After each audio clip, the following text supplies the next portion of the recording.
and I would love to work with you. If you need merchandise for your company, organization, band, softball team, whatever, I can help. From name brand apparel to promotional items, large orders or small, online stores, and more, I can help your brand stand out. AKC Marketing is local, based in Johnston, and we are an employee-owned business, so our costs are low and our turnaround times are fast. But most importantly, we give you personal service to make sure you get exactly what you're looking for. Email me at andrew@akcmarketing.com or find me on social media and let's make some cool stuff together. Now sit back and enjoy this Three Beards Media podcast.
Welcome back to Inside the Storm, where we talk all things Cyclones. We're live from the AKC Marketing Studio with Andrew Downs and sponsored by Revelton Distilling Company out of Osceola, Iowa, and Dan Douglas with Green Beret Realty. I'm Dave Larson here with my Storm Team partner and Cyclone great, the legend, Marcus Fizer. Good evening, Marcus. How are you? I'm doing good, Dave. How about yourself? I'm doing well. So we are doing the very first time or the first attempt at this. We have no idea how it's going to go. We'd love to hear from you. So comment away on all social media lines. Hopefully we'll see that. But we are going to do live commentary of the men's basketball game that's going on right now. Just started, just tipped off. It's on ESPN2 if you want to jump on and start watching with us.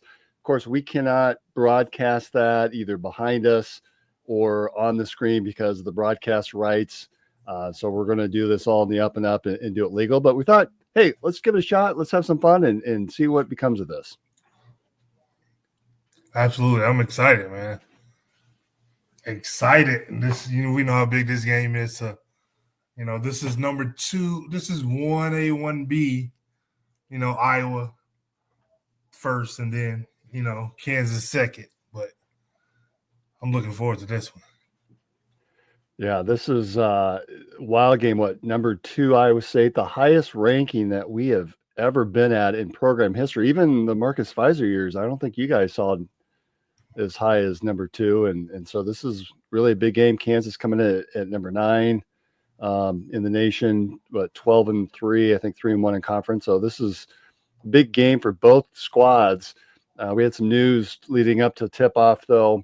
Looks like Deshaun Jackson was not going to get a start. To be honest, I didn't see. I see he's in already. So we had heard that there may be some disciplinary problems. And TJ was working on that, but obviously he's in. Should not have an impact. But more importantly, Milan Momcilovic, it was announced today that he's out with something going on with his offhand, his non-shooting hand, looking at a prognosis of 4 to 6 weeks of being out. So that's certainly not someone you want to be missing when you've got a big game like what we're going to see tonight. No, that's not good at all. That's the first time I heard that. And I mean, just immediately it just put me in the mind of when Martin Rancid, broke his foot and he was out 4 to 6 weeks. You're saying that 4 to 6 weeks, it really, really put me in the mind because of how important he was to our team. And having, similar player, shooter, really, really tough, 6'9" guy, can really play. So that's kind of scary to me. Definitely no news I was looking forward to hearing. Hopefully it's not as bad as it, sounds more closer to the 4 weeks than the 6 weeks. And Godspeed, and hopefully he heals fast. All right, so very attentive. I'm seeing 6-3. Looks like a missed basket or missed shot by Kansas. So rebound by one of the Presidents, and we got the ball back. And Curtis Jones. Oh, a little ahead of mine. So if you've not joined us, please jump onto ESPN2. Feel free to log online. Of course, I've got my Rebelton going on. Marcus, I've gone back to the Mulberry Gin. A couple of weeks ago, I think I had run out, so I had fallen back and used somebody else in my family's vodka. I got my cup. That's gone. I got my cup prepared over there and forgot it over there on the table. Well, we'll end up taking a break at some point because I'm over the age of 40, and sometimes I take more frequent breaks, especially when I have a Rebelton. You say you're over the age of 40, like we both aren't on the other side. 45. I forgot about that. That was I listened to a lot of podcasts and shows, obviously Double Speed. I think everyone knows that, but there's one of those discussions that was had about your team approaching 50, and I just wanted to laugh because I still think of you guys as being in your early 20s. So. Yeah, I mean, considering my wife just turned 48, I like giving her, a little flack about that. I'm still 46, so she said, you'll be 47 this year, so it's not like it's that far of a difference. Oh, so you married a cougar? Yeah, I tell her she's 2 years older than me. Well, you can always hold that over then. So I'm really looking forward to tonight. Kansas comes in. They've been the big dog on top of this conference for the last 2 decades. And, I think they've always been that measuring stick, and got a lot of respect for Coach Bill Self. Right. He's someone that has come in and like him or hate him, he utilizes the resources that's around him. He gets the players. What you obviously have fond memories of playing at Fog, but what's it like going up against a program like Kansas? I mean, as a player, are you sitting back going, this is Kansas, guys, more focus, more attention, or is it just another game? No, it's definitely the program that you have to give more attention to, without a doubt. I mean, just the history of the guys that have come through there, all the way from Will Chamberlain, down to, Harris that we're playing against today, and Adam Jr. So you definitely give all those guys the respect and the admiration that they deserve. And it is a program that you really get up for. One that you got to prepare extra hard for. Got to be extremely focused, and what kind of caliber of program that is. So you just you still approach it as you're going to approach any other team. It's many other teams aren't as good as KU is. We understand that. So the attention to detail is going to be more dialed in for that ball club. So you just take it, one day at a time leading up to the game. And once the tip happens, now it's ball game. Nobody can save nobody. Yeah. So I went up to the women's game last night, and my son and I, who's a college student up there, of course, he just wanted to go up so that way he can get me to help him move some stuff around at his house. Thank you very much. And then keep me up half the night. But that's what dads do, right? So we went to the women's game, and the women did win, but they broke a almost 30-year record of consecutive games with a 3-point or made 3-point shot. Yeah. And I guess I was a little surprised because I hadn't thought about it. And we actually heard some fans yelling, shoot the three, shoot the three. So Audie Crooks had shot a 3 very, very late in the fourth quarter, a little bit outside of her scope than her normal shot, obviously. So that was a little bit of a surprise. And I guess some records are meant to be broken, if you could say that about that record. To to make a three, though, for 30 years is absolutely incredible. The women ended up scoring, I think, 50 or 51 50 points in the paint, and then another 21 points on free throws. So certainly a dominating performance down low. Former basketball player Danae Fritz was back with Texas Tech as well. And it was kind of an interesting game, really slow moving, slow start. I think the officiating, they kept going back and checking for some of the fouls that were going on, wondering if maybe they're a little bit more egregious than what they saw. So that things were really slow and moving, but the women ended up pulling it out against the Lady Raiders. Yeah, I mean, when you say all records are meant to be broken, some you don't want to be broken. If it's a good or a positive thing, whatever, in terms of an individual or a program. I forget exactly how many games, Steph Curry has scored a three. And then that came to him. I think he's like shot 14, 15 threes trying to get that one to fall. Yeah. Right. So, it happens. I think then the next game came out, I think he made 9 in a row. So things like that occur. No rhyme or reason why it would happen. It's just, those are the records that you would love to see keep going on, especially for a program like ours.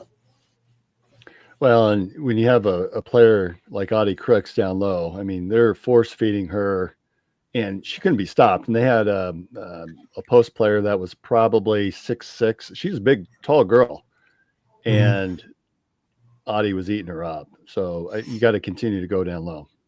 So the men here looks like down early, about 13:27 left, 7-6 game. Kansas is up with the ball. Seeing anything in terms of defense, or still too early to tell? Still too early to tell. I see Deshaun has come out really, really focused, playing with a lot of energy. I don't know what occurred. I know it's a program thing where the leadership under TJ is going to keep everything on the wraps or whatever. Whatever the case is, whatever the cause may have been. The disciplinary action is what it was, and he's responding. So I see he's crashing the board, he's attacking hard early on, offensively, and that's what we need from him without a doubt. All right, a little foul down low. Jefferson's going to shoot 2. So I think with that injury to Momcilovic, we're going to see a lot more Nate Heisey. I think that there was some talk about Demarion Watson we haven't seen him at all this season. So maybe he gets more minutes or gets minutes, period.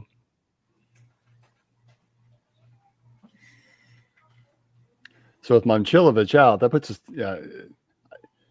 in years past,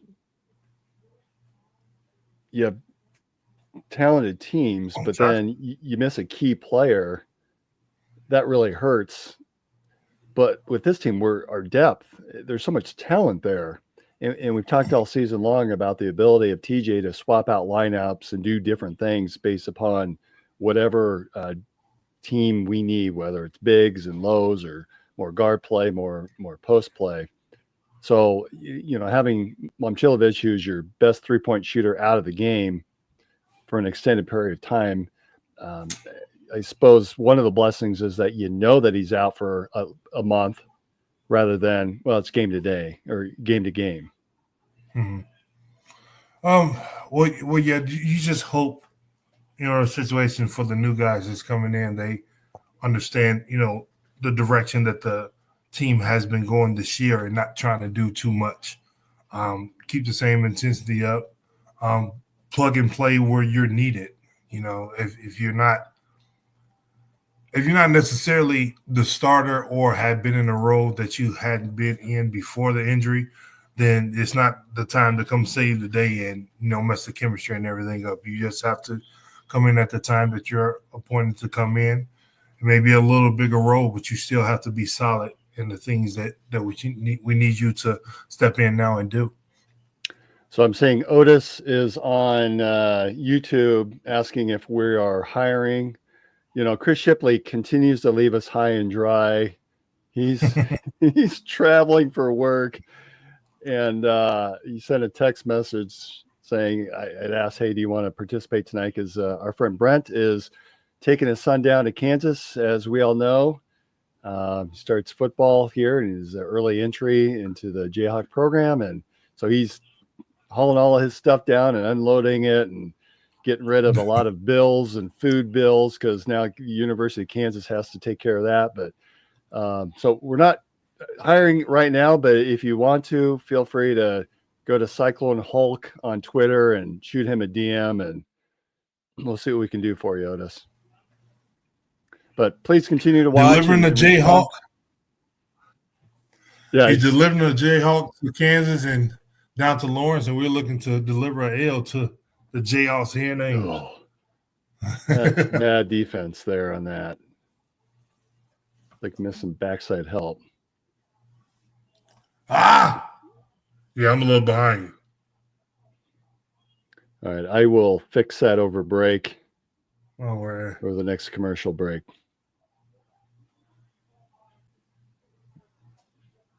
Nice.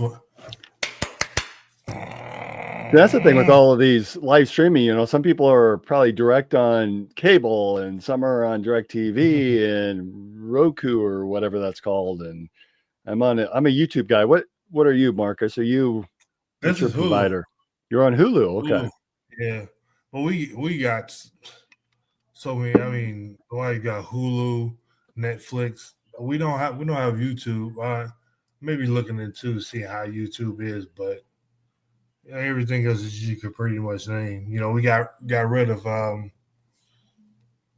think it wasn't DirecTV. Cox. Well, we got Cox Cable here, and they're one of the cable providers. So we got rid of them. It's cheaper to go with Hulu and stuff like that. Now I looked up all of the streaming apps. Stuff we got is probably twice as much as Cox was.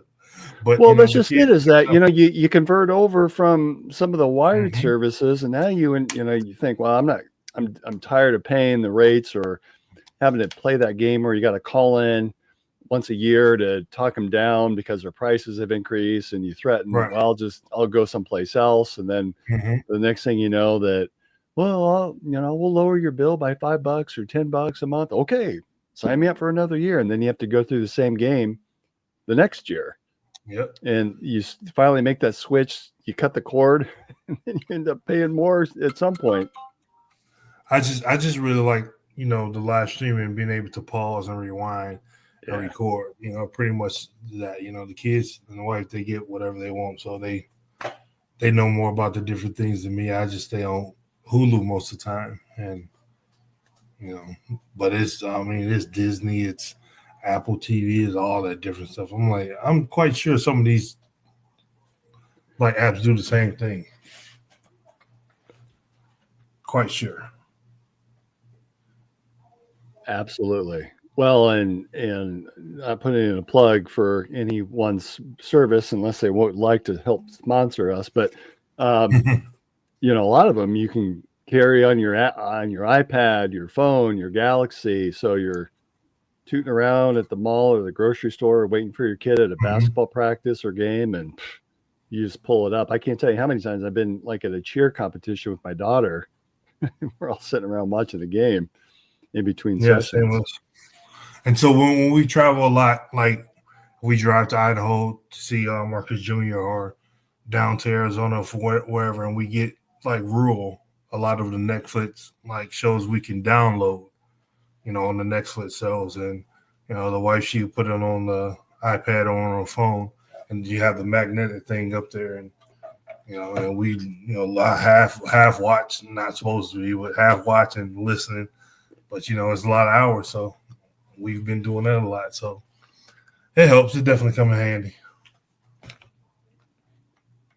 All right, we got another person here on responding. So Drew down in OP says he's living too close to Lawrence these days. Too much Jayhawk and Chief love in these parts. Well, it's going to happen when the Chiefs are the preeminent program. I think in the NFL, you got Patrick Mahomes, pretty exciting player. I can attest, as a Cowboys fan, I sometimes hear a little bit too much Chiefs. Now if we can just get a coach. So, Marcus, last time we talked a little bit about Deion and the Raiders. That seems to have quieted down, but now that Deion to the Cowboys has picked up. What's up with that? I think Jerry's going to win this one. You really think Deion's ready for the Cowboys, though? This is the scenario that I put, up in my head or whatever that I think is going to happen. Tennessee Titans got the number 1 pick. They got Will Levis. So rookie year, second year, kind of shaky. The Cowboys got the 12th pick. I think Jerry's going to try to put together something to work a trade with Trey Lance to Tennessee. Oh, Curtis, did you see that? Sorry. Big, deep 3. Ooh, that was huge. That guy's got stones. All right. But send Trey Lance to Tennessee to back up Will. Ain't no telling what's going to happen with that. So if that doesn't work out. Have you seen Trey Lance play? He's not worth a nickel. But I mean, he's still there. So now they don't know what's going to happen. We don't know in 2.5 years, what's going to happen with Dak. So you draft Shedeur number 1 overall. Ooh. with that trade of the pick. Give him the keys maybe in 2.5 years with Deion there. Later on in the rounds, they select Shiloh. Everything that's coming down on Jerry about him running the team, he's looking for the new shiny thing. If he could put that together and pull that off with the money that he got and have 3 Sanders there, the coach, and 2 of the sons with that merch being sold, young receivers and stuff there, young quarterback, I think they're going to jump all over that. Hey, I would, as a Cowboys fan, I would completely take that deal. You're essentially trading a first-round draft pick for Trey Lance. I don't see any team doing that. Well, they're going to and a pick swap. So they swap from 1 to 12. So possibly finagle some other positional player from Dallas. That pick. Get Trey Lance with whatever's going on with the quarterback. You still get a first-round pick. You probably get another positional player. And Jared get Deion and the rest of everything else he's looking for. I would take that. Cowboys probably have to give up the second round somewhere too. And they'll have to give up something else. Yeah, a couple of deals on that. I would take that. And if I'm Tennessee and Will Levis is my guy, I'm probably trading to get offensive line help, and draft picks to be able to use later. Yeah, I would do that. And in the slot, the first round pay or the first pick pay versus the 12th pick pay is going to be a little bit more cap friendly too. Right.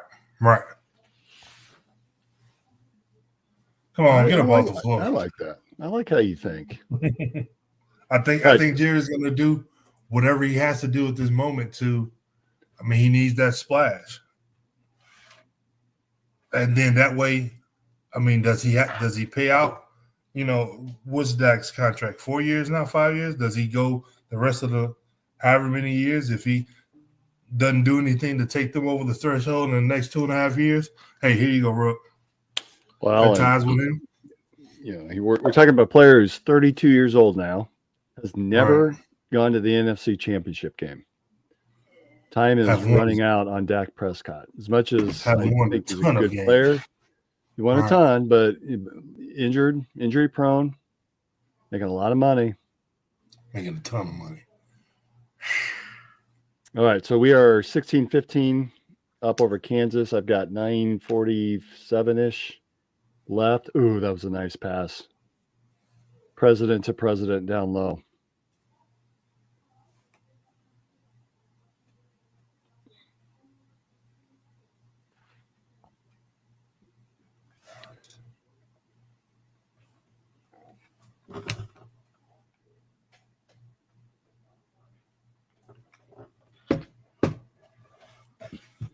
One thing that I was talking to my son about tonight on the way back, and he actually suggested, could we put up on the screen like a live version of that ESPN where you see where the ball is and scoring? And I wasn't sure if we could do that or not. So maybe it's something to ask the powers that be, that whether that's a possible thing. That might be kind of fun to do, to at least have on the screen, but certainly want to be compliant. Yeah, my bigs is Deshaun's going to play tonight. Like this, dude. Come on, that's what you need when you're missing a key player. Oh, do this every night, but the key player is not his. It's not like he's stepping in his position of the key player. Right, yeah, that's a foul. Yeah, just back down the hatches of your position. Like it's, if there's some overlap with other positions together, whatever, okay, but it's still the team aspect of it all. I knew where Kentrell was going to be. I knew where Mike was going to be. I knew I had the toughness and, the support with Stevie on defense or rebounds. Like we knew what we had to do. And if, like, you couldn't even get Larry to take us out of the game when we were tired. But he always say, raise your hand when you're tired, because we had a little bit more that we can give. We just knew what we had to do to support each other. If we could take a break at this moment or that moment, then we try to find it throughout the game. But, I mean, everything just – when you talk about running on all cylinders, everything was just clicking. Losing wasn't anything that I ever foreseen happening. It's just when it happened, we like, damn, okay, next game. Well, you, as players, you don't have to double your output, right? Just each player needs to step up in their own role, a little bit more effort to help make up that difference. And I guess that's what we talk about pretty much every show. The excitement of this team is that you don't know from one game to the next who's going to be the guy. Like we've got 8 the guys that at any point in any throughout the season, they're all going to input. They're all going to have that special game, that special moment. Last game is Curtis Jones, right? There's even a special moment where Tamin Lipsey in that overtime, or to force the overtime, is dribbling down and has that little hesitation as if, okay, am I going to shoot it or am I going to pass it? Makes that extra pass, and then Jefferson scores. So that was probably the overtime, wasn't it? So as long as we know how to spread the wealth, Keyshawn carried us big games early on. Not that he's just falling off or anything. It's just, we're getting into the crust of the conference where things are a little bit different. Scouting teams are a whole lot better than maybe early on in the season. And, we understand how important it is for us to have, a number of guys that's going to help win and just not, 4 or 5. Come on, Keyshawn. Yeah, getting a little lazy there. Come on, Josh. And for those of you watching on, what is going on? Yeah, we are Side of the Storm. We are a couple of hours early doing our first ever live commentary of the men's basketball game against Kansas. It's taking place right now at Hilton Coliseum. I've got Cyclones up 24-19 now after a quick Jayhawk, but it's an intense game so far. Oh, that's going to give me such a headache. I'm going to lay down after this one. They are going to do a quick timeout. I'm just looking at some quick stats. Looks like we're shooting 50% from the field, 50% from 3. Kansas 44% from the field and 33% from 3. And I'm looking at Curtis. He's already got 14 points. This coming off of the 26-point effort the other night against 50, Texas Tech. Go for 50. Curtis is 6 for 6 and 14 points already. Incredible. This is just in the first half. 7:27 left in the first. Curtis is absolutely dominating.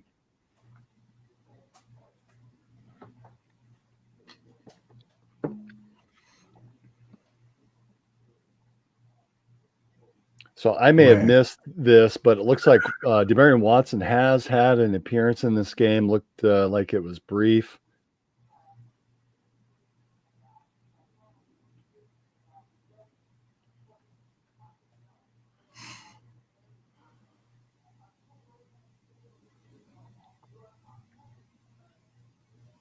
Then as we look ahead this weekend, got a game at West Virginia, which those Mountaineers are feisty under new head coach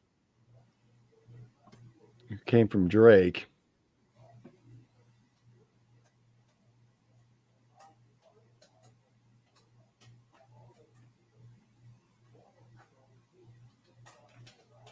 And they just beat a team that we're familiar with, Colorado, over the weekend, 78-70. Wow, West Virginia is 4th in the conference already. That's going to be a good game. So Arizona currently leads the conference at 5-0. Of course, Iowa State's 4-0. It's just a matter of what this game looks like tonight. Houston also 4-0. I think that the teams, as you look at it, that we're going to be contenders in the Big 12 are right up there with us, Arizona, Houston, Kansas. The surprise, obviously, is West Virginia, and I saw Texas Tech won here. I think it was tonight or last night. They're a feisty bunch. I was impressed with them on Saturday. What's their record? Looks like in conference 3-2, 12-4 overall. Yeah, so 3-2. So they lost a close one to us. That would have been if they would have pulled that one out, that would have been a one less loss. So I mean, that's what the 12 is. Like it's crazy. It is absolutely crazy. I got to find out how to get tickets down. I think I'm going to try to make both of the games down in Arizona. I may not be able to make, but the Arizona State one, I have to see because, my wife runs a Barnes and Noble, and that Arizona game is on a Monday, isn't it? Saturday and Monday. Yeah. Yeah. So I may have to be back for the kids. They're still in school and stuff like that. So we'll see. But I'm definitely gonna either make one or make them both. So your wife sounds like she works at a dream job then, Barnes & Noble. I love those places. Do you? She knows it. I'm a reader when I have to. I hate reading. Like we have Audible. And I just be eating up all the Audible credits because, she does some of the Audible, but she loves reading books. She's always, for years and years and years, she used to take the kids to Barnes & Noble. She used to take the kids there. And then, one day she just said, well, I love this place. I've been here so much. Maybe I want to work here for a little bit. And this is going on 3.5 years since she's been there. So she loves it. That's how that happened. Wow. Yeah, she loves it. Calling. Yeah. I mean, she's always been a stay-at-home mom all the years I was playing. So it wasn't a situation where she was forced to do it. It was just, a situation where it was better for the dynamic of the family. And now, I'm not playing or retired, and she can do something that she wants to do and she loves. I mean, her clients, a lot of people there, her colleagues, everyone there loves her. So she's good at it. Me, man, I can't stand a book. Well, I am an avid reader. My thing is I don't usually have as much time as I would like. I think I went back and I've got I'll usually buy them if they're on sale or discount rack or secondhand. I listen to books too, and I think one year I had it was probably close to 75 books. I think last year was close to 45. That you read? Mm-hmm. Man, I don't think I read 45 books in my life. In my lifetime, 46 years on this earth. Well, and she loves, like, if it's a movie too, she loves reading the book and then watch the movie.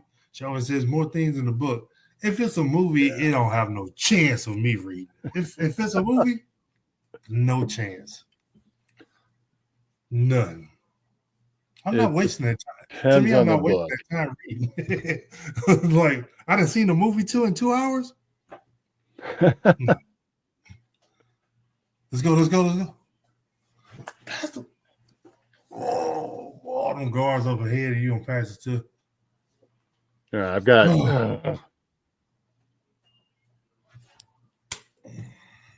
Don't foul. I'm surprised they didn't call that. Yeah, me too. Oh, get it. Right, am I still slightly ahead of you? I got Curtis with that rebound. How big is the Adams gear?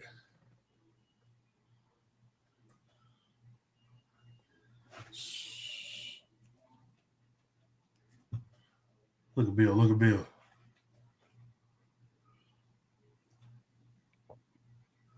I used to always walk up the sideline of the coaches, Roy and there, but every once in a while you can get a little bump into them when they, nothing malicious or whatever. But I used to always walk up the sideline of the coaches. I used to run into Coach Stacy a few times too, running back up the floor. But really, I bet he appreciated that.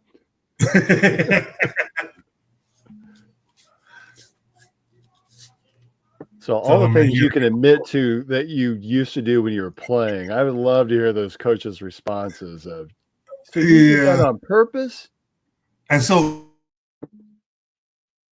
that's the thing. Like with my kids that I coach and everything like that. Well, coach, don't give me that. I did the same thing. Like I knew you was gonna do it before you did it. I did the same thing. Like so, we're not gonna go back and forth with it. Gilbert, huge three, now up 29-21 with 5:18 left in the first half. Gotta stop the magic. I don't have the sound up, but I can imagine that crowd at Hilton is going nuts with that shot.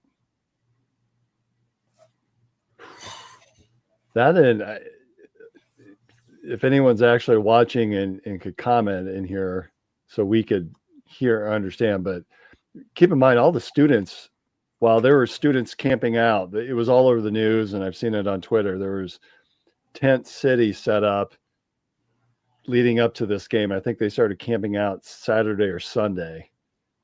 It's not snow out, is it?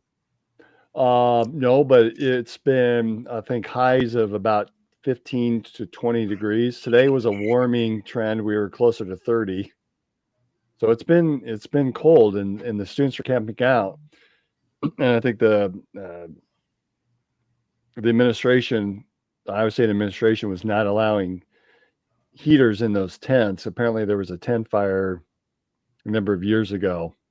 So those students were they were truly toughing it out. Now they don't have classes. Classes don't start up until next week. But the traditional student crowd is not there.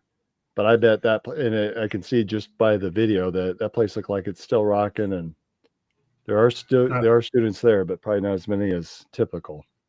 It's 55 degrees here in Vegas right now. The high was 61. It's January the 15th. You guys are all out wearing your probably winter coats too. I'd be out wearing shorts. I got on shorts right now, flip flops and everything. Well, I've got sweatpants and tights on. Oh, that's a fly jacket. With all of the size on it, yeah. The white one. There's a red one like that too. There's Watson. I gotta say, it's good to see Demarion Watson back on that floor. He's just so he's limber. I think he's a defensive presence. I like this look with Demarion Watson in there. If I was in player personnel, with the team awards, just in general, whatever, the one thing that I would teach more than not, which I learned honestly from the great Kobe Bryant, was the pump fake. It doesn't matter if you 6'8", 6'10", 6, whatever, just because guys love blocking shots or attempting to block shots, like just a pump. I was guarding Kobe one year we were in LA, in the lane. He pump faked me 7 times. Did you see Watson with that block? Whoa. So he pump faked me 7 times, and I turned and looked at the ref during the game. And I said, I know that's 3 seconds. And then he shot over the top of me and scored. But I sit up there and counted. He was waiting for me to jump. Just kept on pumping. And from that moment on, I was like, okay, of course I'm not Kobe, but I'm going to get that into, the more and more you get down low, just 1 or 2 fakes. Somebody's going to go at one eventually. And so that's one of the things that I will absolutely teach. Like everybody does, just pump fake. But you also learn not to do that against Mutombo. Oh, didn't he school you one game? You dribble out. That instance where I dunked on him and he blocked the shot through the rim. Man, oh my goodness. Yeah, that was the funniest thing ever. I was so hot because I got a technical. I got a technical and then got chewed out by Bill Cartwright. So, Coach, he stuck his hand through the net. I know the referee saw it standing there. But, that's a young player. You're not going to get that call. That's right. Not going to get it at all. And that's what, like a lot of fans don't get. A lot of fans don't understand. I remember, like, my rookie year, we were playing. I was playing against Chris Gatlin. Chris had gotten older. But Chris lit me up for like 15 points in the first quarter. And I just had no answer. Just, either a little bump or whatever. And I just, didn't know. You know what, Marcus? That was the last time he had 15 points in a quarter. Well, because he wasn't really a scorer, right? Right. Then he bumped me on the other end. It wasn't a call. And I asked the ref, and I said, ref, like, why you not giving me the same thing as Chris? And he was like, fella, you've been with me a lot longer. And I was like, okay, that makes a whole lot of sense. But people don't get and understand that. They fans think, in the collegiate level or in the pros, in their mindset, everybody's supposed to be superstar. Like everybody's not gonna be the superstar, but the average, or even like Watson coming off the bench, we hadn't seen him. You think like he wouldn't be able to start somewhere else if he wasn't on the team that, full of starters or stars or guys that's playing as well as they playing, then you plug them right in and you're like, man, where have this guy's been? It's not because of that. It's, these guys can play. Sometimes the situations and the schemes that you're looking for is a little bit different. Does this actually help Momcilovic's injury playing a team like Kansas? Because I'm sure that coming into the game, they were expecting him to play and probably had set their defense to accommodate for that outside shot. I think that they still have to. Every team has to, because we have shooters, but having him out and having a Watson and the defensive presence that he brings, does that shift what Kansas was likely going to try to do during this game? Possibly, absolutely, because they probably prepared more for Milan than without him. So a lot of defensive schemes and everything like that is played off of, what you expect the team to do with him on the floor. The rotation schemes, the hedging out on the pick instead of letting the guy go under. All of that changes. All of that changes tremendously. So without having that, situated, things are a lot different. I see now Hunter Dickinson has 2 fouls. Well, maybe he's having to chase Watson, somebody he's not used to chasing, and have gotten those fouls. So it's a lot different.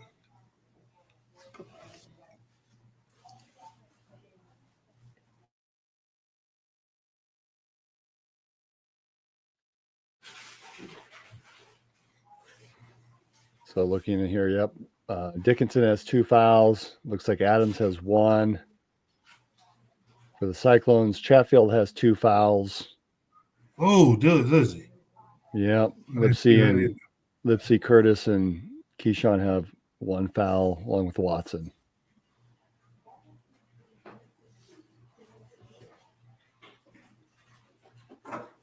Great Great rebound and finish by Jackson there with a chance for a 3-point play. You're right.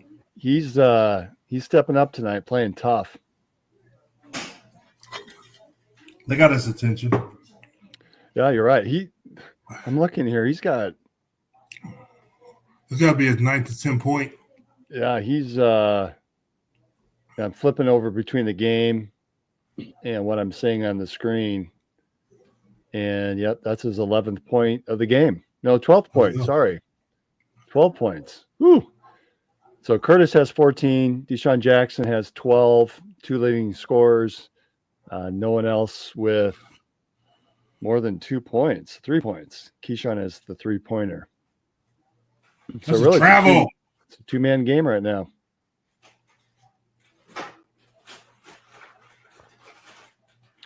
Boy, this defense. They are making the Jayhawks work for every shot. Ooh, bucket. Oh, you can't close out like that, Josh. Yeah. That was a good shot, though. Now, again, I'll come back to our defense is really making Kansas work. That I'll be curious to see the type of toll that it takes on the Jayhawks as they get towards the latter half of the game. That if that defense starts to wear them down.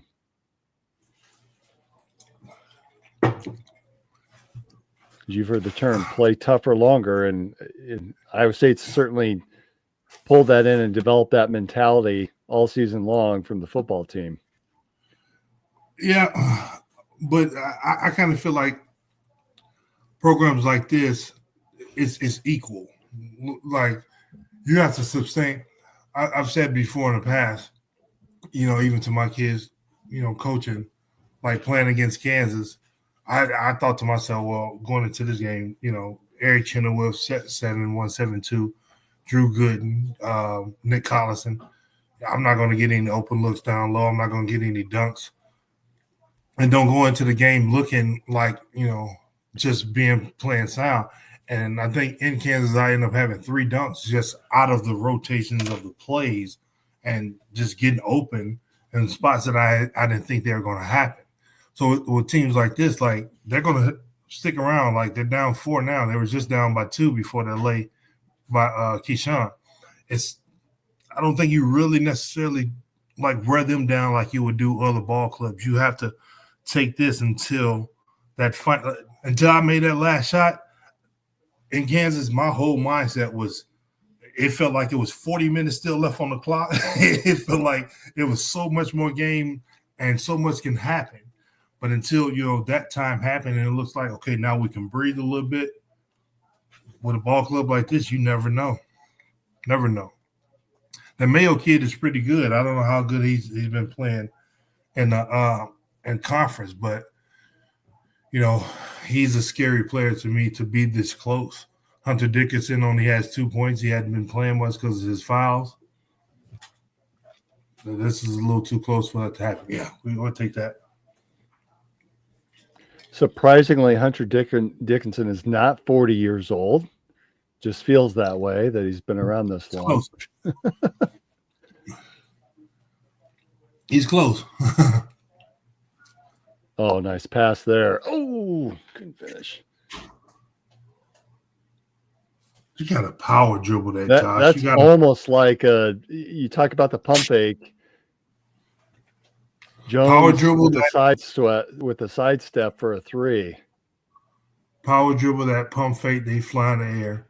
Either they miss you or you go up into them and get a foul.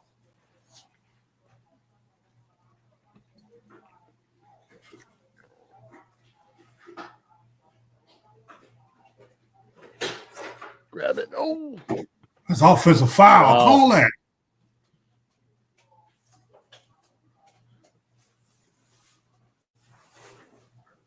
$50 seconds.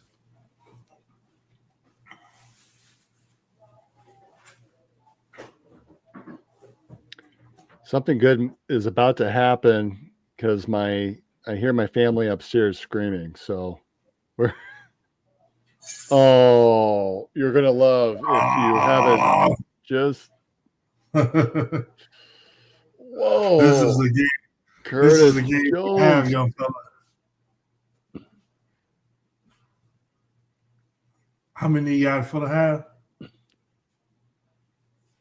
Curtis has 20, and we have just now getting 40. to the half.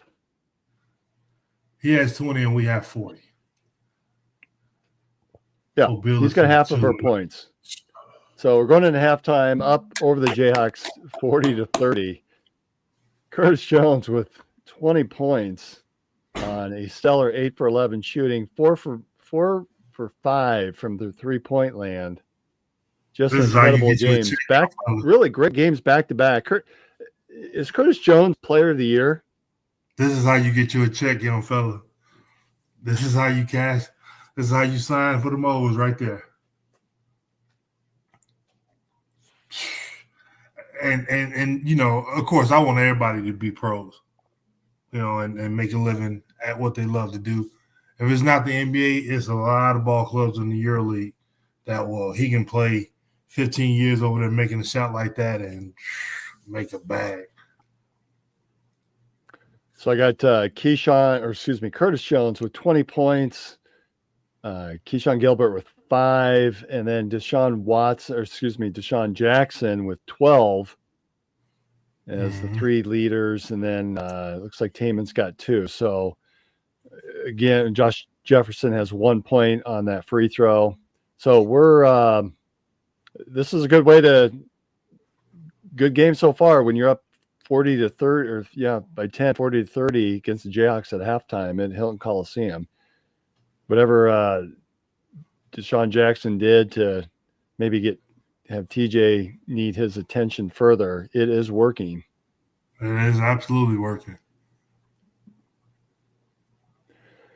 Come on, man. Like, this kind of play, man, that gives me chills. This kind of play out of big fella with them two, and then Chatfield coming in, and conference is ours. So, you know, you've been in these type of games where they're big, you know that they're big, and you're playing against one of the top teams in the country. It's a top 10 contest in Hilton Coliseum. Like, what are some things that are probably going through these players' minds at halftime? And obviously, Coach Eustacia, you guys preach, hey, you're not thinking ahead. You're focused on the next basket, the next defensive stop. What are some things that, if you're TJ, you're going to want to really talk to the players about heading into this halftime? Well, it has to be 0-0, you know, right now coming out like it's the first half. The importance of, you know, we see Curtis got the hot hand. He's scoring. We see Jackson is playing extremely well and focused. We don't need, you know, not to say, you know, Taman or Keyshawn or players like that, or even Josh. You know, we don't need them to come out and, okay, now I got to get mine. This is a key win that we got to have to progress on into the conference. I mentioned before we were playing against Missouri at home, ESPN game. Jamal Tinsley had a triple-double game. I got elbowed in the throat. Still to this day, my voice is affected from that by Sawyer, the African kid that played for Missouri. I was going in to get a rebound. He just turned around the box out and hit me right in the throat. And I just knew, you know, in the first half, when it happened, I just, you know, this is going to be a tough game. And, you know, I just told the guys, like, listen, I mean, the game plan is what it is. I just don't have it tonight. Like, I'm going to give you, you know, I think I maybe finished with 14 points or something like that. But I wasn't going to come out because it's ESPN game. Let me do X, Y, and Z and then we lose the game. Jamal have a historic game. We win a ball game on ESPN. You know, you live to see the next day. You move on to the next game. So he got to make for sure that the guys understand what's going on, because a situation like that, you know, if we get Keyshawn to come out and he takes 6 or 7 threes, or, you know, Taman try to do a little bit too much and not get the ball to the guys who's been hot, you know, 10 points is 10 points, but that's literally 3 to 5 shots. And with ball clubs like this, and before you know it, you can lose that lead, and once you lose that momentum, you know, it's all downhill from there. So it's got to be 0-0. The mentality and the mindset has to be what it's been for the first half, and, you know, duplicating that in the second half. All right, we want to take a quick break and hear a word from our sponsors. Again, this is our first ever live podcast where we are watching the Kansas-Iowa State men's basketball game that's being played at Hilton Coliseum in Ames, Iowa. I am Dave Larson here with the legend Marcus Fizer. Brent Curvey is actually in Kansas, taking his son, or he's driving on the way to drop him off. Mm-hmm. Brent, we miss you, brother. We will see you on our next show. He's excited about this, bro. That's right. Well, we're shooting messages about how much money he's going to save between hot water for showers at home and all the food that you got to buy your kids when they're at home. So, right. Well, he's going to see an investment to pay off. When Marcus Jr. come back, man, that bill, that food ticket goes so much higher. If he's here for a week, oh, man. Well, I get it. He got a football player. Well, and mine's not a Division I athlete, but he comes home and I swear to God, we were out at dinner one night, and an hour we were home, and within the hour he was eating again. And I just looked at him. You didn't eat? Well, I'm hungry. Like, how are you? Can't I tell these kids all the time? You can't still be hungry. You can't still be hungry. But I mean, I guess we're getting to be old men now, and our metabolism is slowing down, and I don't see where they put it. I don't either. I'm jealous. All right, so let's hear a word first from Revelton. Making great tasting bourbon requires the perfect combination of ingredients, conditions, and time. The longer it rests, the better it tastes. Revelton Distillery's new single barrel bourbon is made from 80% corn, sourced 100% from Iowa farmers. And unlike mass-produced bourbons, each barrel of Revelton's single barrel bourbon is unique, proofed on when it tastes best. As they like to say, it'll be ready when it's ready. And to ensure the highest standards of quality and flavor, owners Rob and Christy Taylor oversee the production and bottling. Every single barrel. Iowa born, Iowa aged, Iowa bottled. Try the new single barrel bourbon from Iowa's own Revelton Distillery. ReveltonDistillery.com.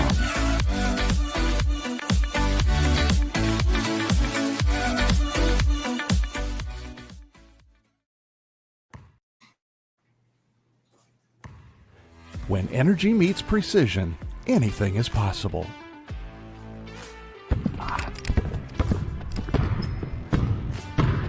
I'm Carter Hawley, the Chief Energy Officer of the Iowa State Cyclones.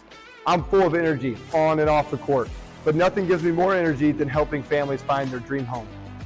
And that's where Green Beret Realty comes in. They're more than just realtors. They're a team dedicated to getting things right for you and your family, just like we get it right on the court. Sometimes it takes a team to get the call right. And when you're buying a home, you want a team that makes all the right calls. That is Green Beret Realty. And here's the best part. When you buy or sell a home through Dan at Green Beret Realty and mention this ad, he'll make a donation to the We Will Collective, helping student athletes like me thrive on and off the court.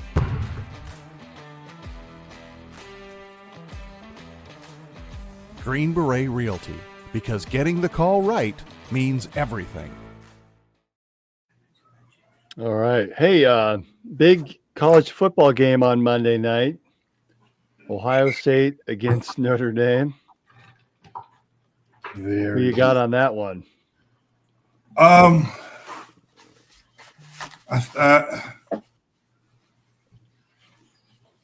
My heart is telling me Ohio State may be the best team at the moment, but wait, you're a Michigan fan. You're thinking Ohio State, even as a fan, I'm a fan of the sport. Like I don't when I think a team is whatever, I'm not gonna lie about, like I don't like the Dallas Cowboys, but I think they've had some phenomenal teams the last couple of years that hadn't manifest for whatever reason or not. I'm gonna be honest about it. I mean, I think Dak should have gone a lot farther than what he has. Being a Saints fan or not, I'm gonna be honest about it. But sometimes it doesn't work out. But I think Marcus Freeman has those guys on a magical whirlwind of a tour right now, and I think it's gonna be a good game, really good game. No one is expecting no one expected Notre Dame to be this far and this good, and it was good to see. When I was a sales manager at this car dealership out here, we sold Rudy like 3 or 4 of his Ram trucks. The actual Rudy from the movie.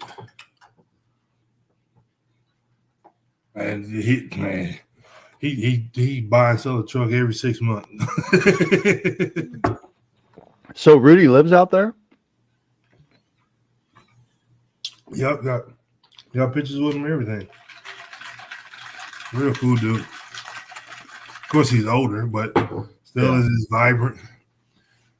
When they see him pull in, they go out and talk to him, and before you know it, he's trading the truck.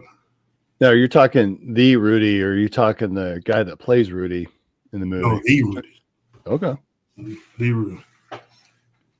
No, I don't even know who the guy is who plays him, but it's the actual guy. Like, he gets paid a lot for, a lot of appearances and paraphernalia. He got a shit ton of money somewhere. I can't say that if he walked by me at the mall, I would recognize him. You probably wouldn't. It's been some years since I've been there. It's 25, maybe since 2020, 21. So that's been about 5 years. I mean, he was, pretty older then, but, hope to God he's still around. Yeah. You never know. Yeah, it's too bad. It's kind of nice having that game on a Monday night when there's no NFL games on, but I guess I wish it were on like a Friday night so I could stay up and watch it late. Where's that? That's a good question. I would have to look that up, to be honest with you. Can't be nowhere cold, right? But I guess for those two teams, that wouldn't even matter. Especially South Bend. Yeah, there's no way that's going to be there. Looks like Atlanta, Georgia. So I'm guessing in the Mercedes-Benz Dome or Stadium. Boy, I would think that I could get tickets somehow with it being in Atlanta. The Dome. Hey, if the Cyclones, I'm definitely there. At least I think I would be.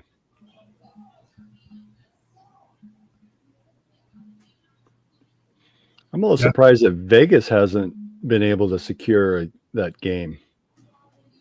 You guys have that big Allegiant Stadium that it's pretty nice there. Yeah, that's weird. How's your baseball stadium coming along for the A's? It's quietly coming along, but they have the place carved out. They also have the place carved out with the NBA arena is coming. So all of it is coming. Like it's been past time. The whole thing about players betting and stuff like that has always been the reason for it now, but that's so stupid to even say. Like, it's, if you're gonna send somebody to bet, they can bet on your behalf. You bet through a proxy if you're gonna bet. What's the difference? So it's just, man, it's creating so much traffic. People, they're literally building up into the mountains now, on top of the mountains. Like where's the NBA arena going? Right off of the strip too. Right off of the freeway. It's not far from the Allegiant Stadium. So it's more on that south end. It's more on the end going towards California. Okay. There's this hotel here, South Point Hotel, have big rodeos and stuff here. So it's a lot of land from where the strip stops or whatever, pretty much. It's still Las Vegas Boulevard. All the way down there, it's just been so much of vacant land that I think, whoever owned the land knew pro sports was going to be coming. I mean, we've been here 11 going on 12 years, and we hadn't seen nothing out there. It's across the street from the strip mall, the Vegas outlet. So now you're starting to see fences going up around it and different things. And before you know it, it'll be up so fast. Like the Allegiant Stadium, it's like they pumped it up with air and just boom, now it's there. But I mean, it's great to see, great to have. Then you got the T-Mobile Arena, you got MGM where they got an arena in there. It's like it's just so many places to have sports events here. There's so much money down there, it's crazy. So are we talking expansion, or are you going to steal the Warriors out of Oakland as well? No, I think the consensus is it's going to be the Seattle team coming back. If they don't do a Seattle team in Seattle again, I think it's going to be the Seattle team coming back. What the fuck? So that guy was at the women's game last night. The ladder guy throwing that on his chin. I mean, that cannot be a regularly weighted ladder, can it? Well, I mean, it probably is. It's just aluminum, but what makes you wake up one day and say, I think I want to balance this shit on my chin? That's the exact conversation my son and I had last night. We were watching that. He looked at me and goes, who wakes up and thinks, hey, let's go put this ladder on my face, see if I can hold it up? Right. Oh, Jay Billis, that guy right there, so Duke biased. Yeah. He is Duke biased. All right. So for those of you who may be joining us, Dave Larson here with Marcus Fizer. We are live watching the Kansas-Iowa State game, and we just started the second half. From Ames, Cyclones are up 40-30. First attempt at trying this. We have no idea what kind of reception we get, but we're having fun. We would normally probably be shooting text messages of how the game's going, and so this is just us verbalizing what we're doing. We're probably a little bit cleaner. Right. A lot cleaner with me online than me on text messages because, man, I like Hunter throwing the basketball over to his bench, though. Yeah. Bang out. Come on, dunk that, Josh. I'm going to pause just a sec because I think I am slightly ahead of you. Oh, yeah, turnover. Let's go. Yeah. Let's go.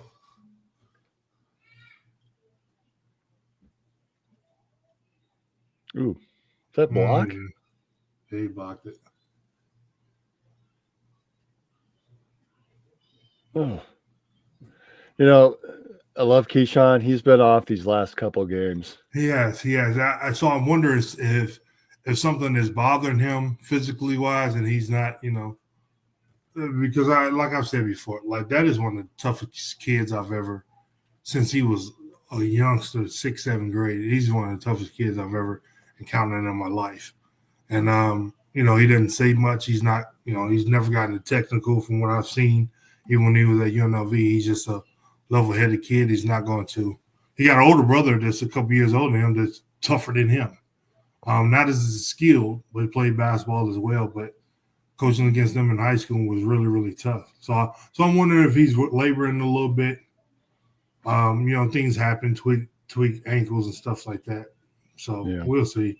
We already know he's tough. I mean, he's shown that in the course of his Iowa State career.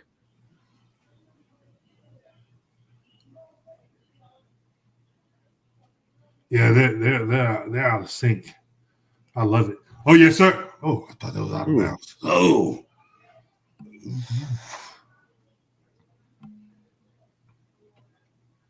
Well, you can really only slow down Hunter Dickinson. I don't know that you're going to stop him necessarily.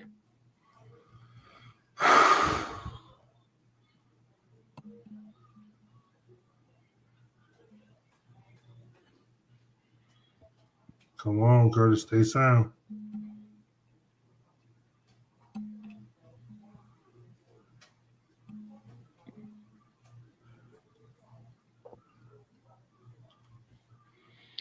Again, they the defense is really making it tough. That's a foul. Jayhawks. Is Harris a 3-point shooter?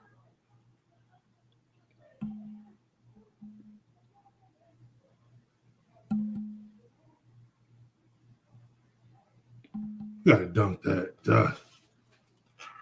Hey, I'll take it, whether it's a dunk or just a shot. I'm going up through the air like that on that. Kansas too, man. I'm risking that ball bouncing to the top of the ceiling.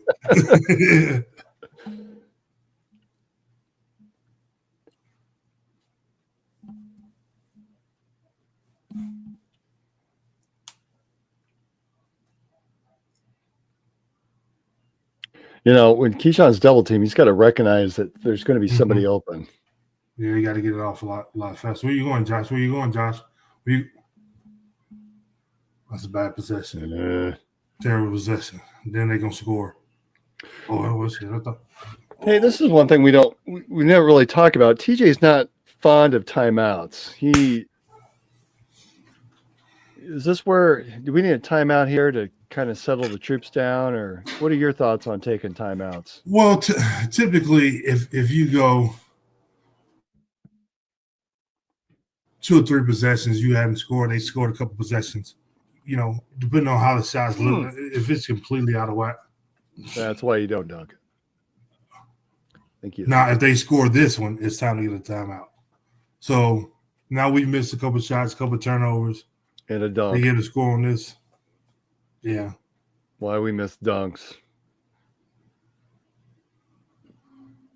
Says the guy that I can't jump higher than a piece of paper, but well, you're not 6'9" either.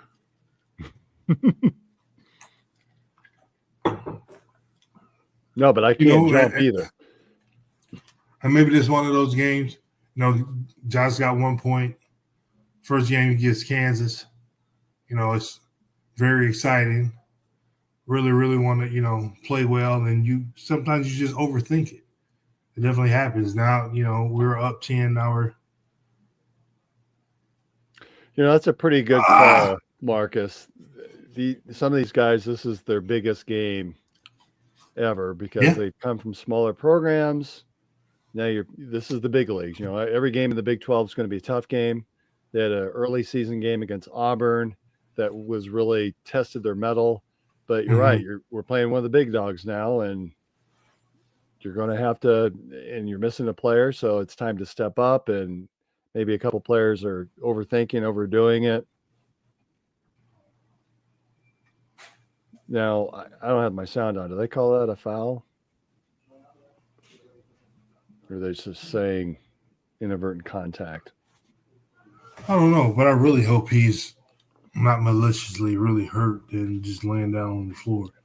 Yeah. Then nothing wrong with him. My mom used to tell me, boy, if you ain't hurt, get up off the floor because you're not going to give me a heart attack thinking something really wrong with you. Plus, we had a 2-second rule with usation. 2.5 seconds. And what's your rule with your son? What's your rule with your son? Same thing, 2.5 seconds. If you're down for more than 2.5 seconds, you're not hurt, you injured. You got to come out the game. So guys will, out the air, wow, pop right back up, right back up. I'm good. It can be bleeding and everything, right back up. Because you understand the game, you have to. Is that how you coach? When you're coaching your players, okay. Exactly how I coach. So 2.5 second rule. If they're down, 2.5 second rule. You have guys on the bench, coach. There's 3 seconds. There's 3 seconds. Larry, turning point. Go get him. You're running up off the bench. I have a feeling that just became a promo. Yep.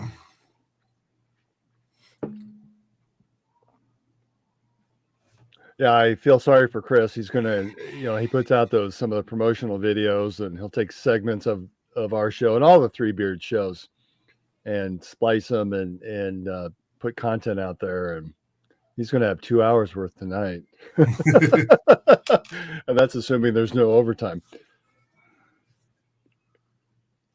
Which now that we're in a commercial timeout here with the men's basketball game, for those of you who are Three Beards Media fans, Chris is going to be down with a special episode of Old Man Strength on Friday night at Revelton Distilling Company in Osceola, Iowa. So if you've not had a chance to get down there, this could be your opportunity. And check out Revelton if you've not been there. It's a really cool setup and very relaxed, and probably eat before you come because they don't really serve food. I think they allow you to bring in sandwiches if you want, but that's not what they're about. But it's a really neat setup, and you can purchase there on site, purchase bottles, purchase swag.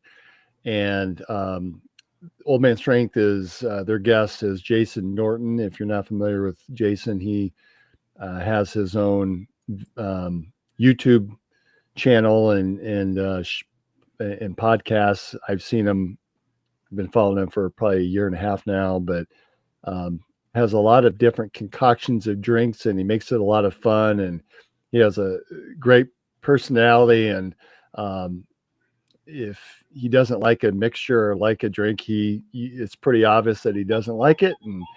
And he's had some that have gone terribly wrong, and he's had some that have been just spot on fantastic. And so that should be a really fun podcast on Friday. Again, live version of Old Man Strength Friday night from Revelton Distilling Company in Osceola. So it looks like Heisey's back in the game. Oh, it looks like a disconnect there between he and Taman Lipsey. I think Taman was going to give it back, and Heisey was already starting to cut towards the basket. Cyclones up 42-37 with approaching 15:30 left in the second half. So still a very tight game. There's that defense again. Let's go. Ooh. Oh, that's good Jackson. deep. Ooh, okay. I was about to say. All right, got the rebound. Yep. Got his own rebound. Gets a chance to is it a jump, or does he get a chance to shoot too? The rest said jump ball. Okay. Are those Kobe's they got on? Travel. He's a little bit more left on that baby hook. Ooh. Ah! Why? Off the glass. Let's see. Here we go. Down 3. Yeah, this is starting to become uncomfortable now.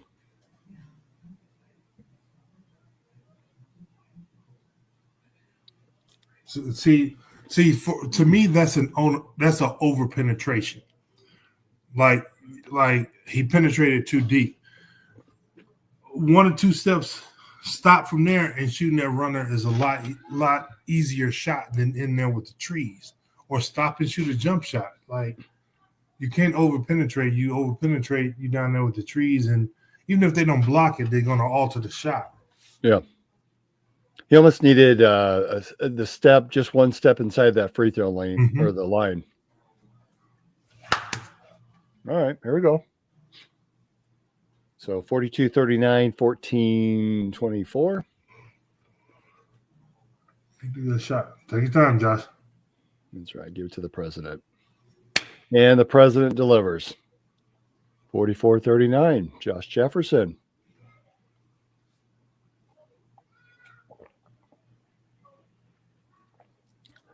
That's an interesting stat they just showed on the game. Jefferson's got 12 points, averaging 5. I think they've got to get him more involved in the game. The good thing 5 points, averaging 12.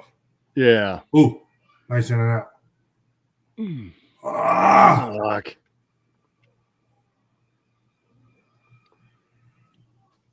Nope. Get it? All right. I know your personnel. He don't look like nobody you throw the ball to. That's a foul. Nice pass. That was a nice cut to the basket by Taman, and great vision by Keyshawn to see him cutting and passing the ball.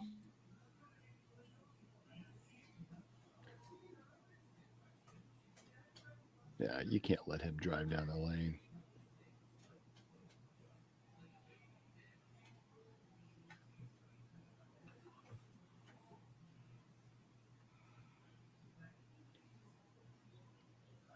Come on, get offensive board. Defensive board. Defense. See, and we've talked about that too. That's sometimes we get lazy and just let the ball, watch the ball instead of go to get it, box somebody out. Yeah, so on those shots like that where, that's the possession you can't get it. On a couple of those possessions when they come off, you got to tip it, throw it back out of there, and let somebody else like scramble for it and then reset. Like once the offensive team are getting that many boards in a row, you got to change that whole strategy up in that little moment and try to tip it out of there. That's a big kid. What is he, 7? Is he 7 or is he just under? I don't even know.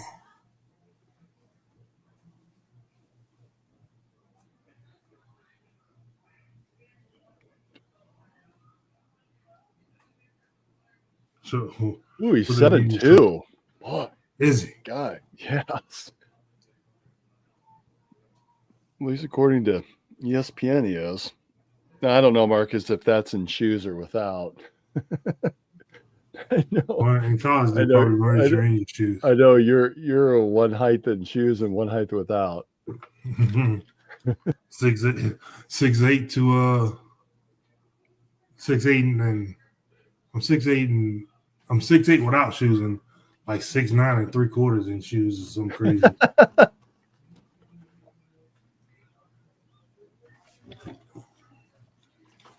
But Barkley said, I play in my shoes while y'all measuring me barefooted.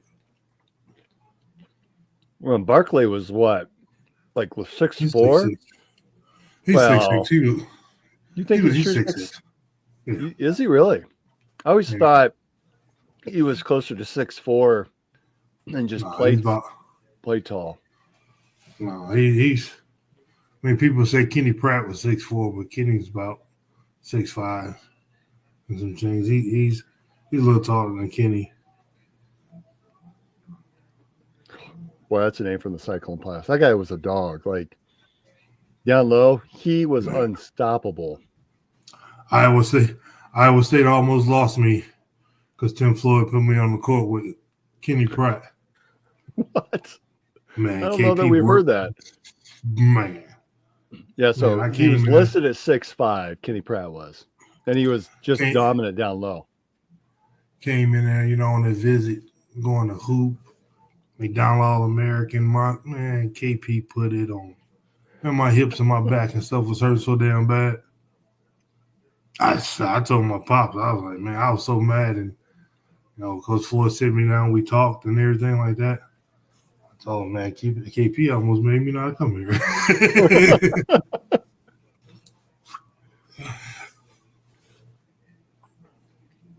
All right, we're talking about another time. You talking about somebody if 6'7", 6'8". Could you imagine like Kenny Pratt if he were your height? Like, he'd be an NBA player, certainly, wouldn't he? Easily.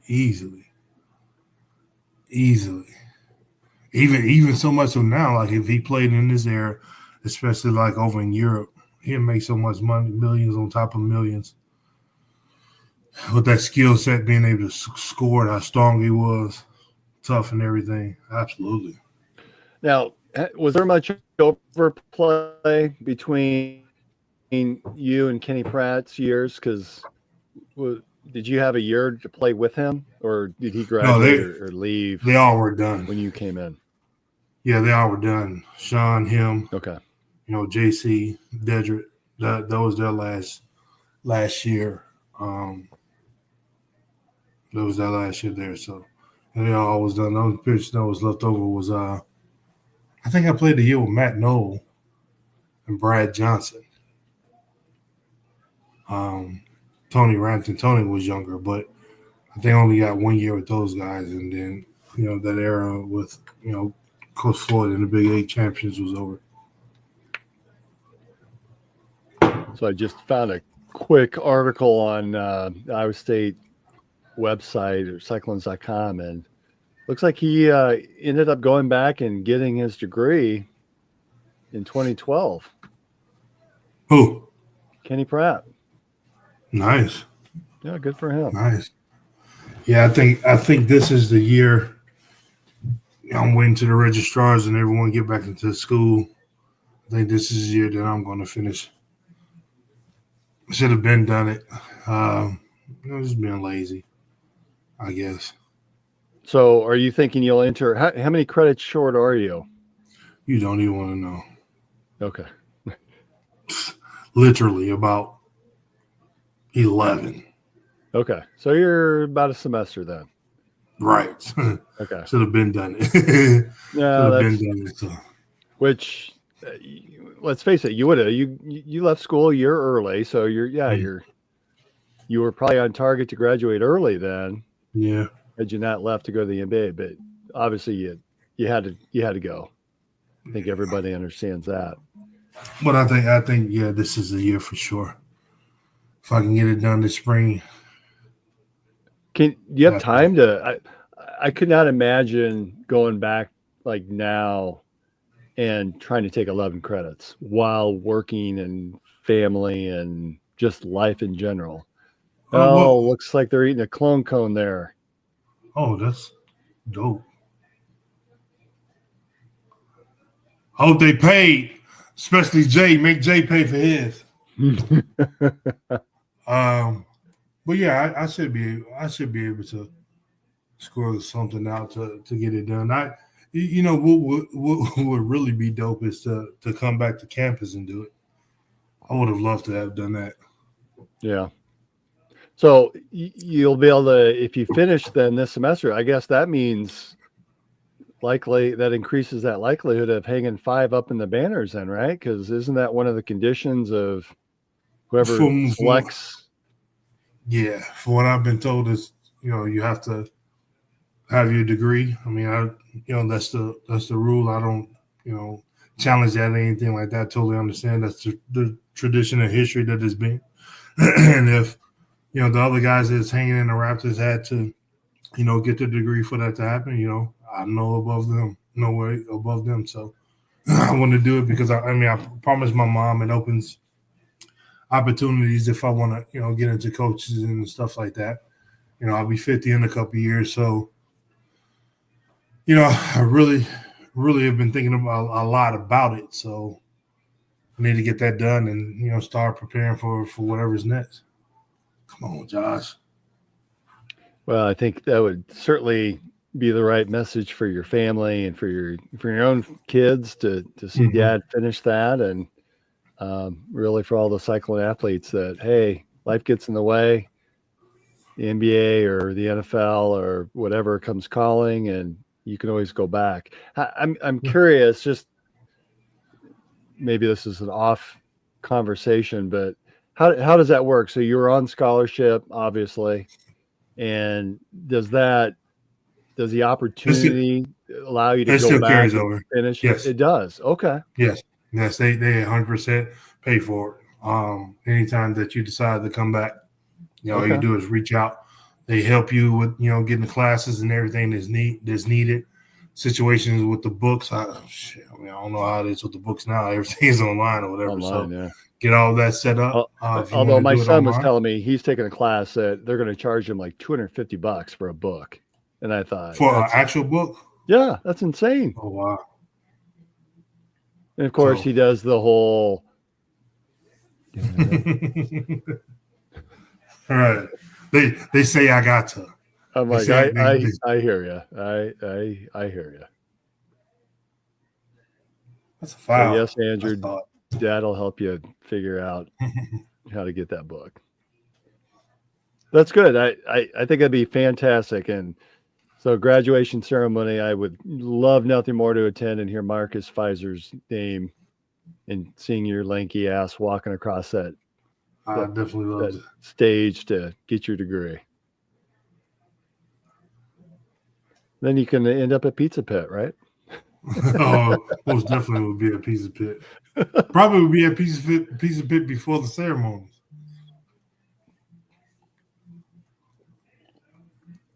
All right, we are at 51-45.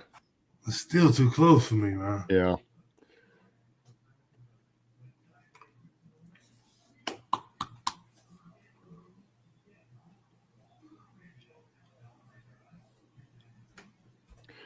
But boy, a game like this has so many ramifications because it's against its top 10 opponent. It's Kansas. It's a team that, when you're looking at seeding for the NCAA tournament, it's an important win. It's an important game in that. It's just a confidence builder when you're missing Momcilovic. This is a really huge game tonight. Yeah, and also, I mean, we have to go to Kansas as well. So, Yeah. You don't want to think, home and home, splitting. But, I mean, the bare minimum is going to have to be, get it at home in case there is a split. Because it's not going to be easy. I mean, we're up 6 now by no stretch of imagination. Do I feel like this game is an easy game? I mean, these guys are right there. They're about to shoot 2 free throws. It's 10 minutes left in the game, for lack of better words. I like him being on the free throw line. He's missed quite a few in his career, but how was that on Saturday when that Texas Tech 90% free throw shooter misses at the end of the game that opened up the window? That was huge for us.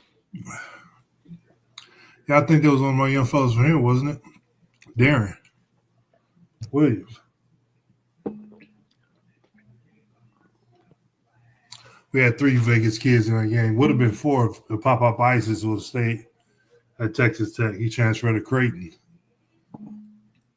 But I done seen those kids pretty much tear each other apart in high school. And now it's fun to see them playing together, or when they were playing together.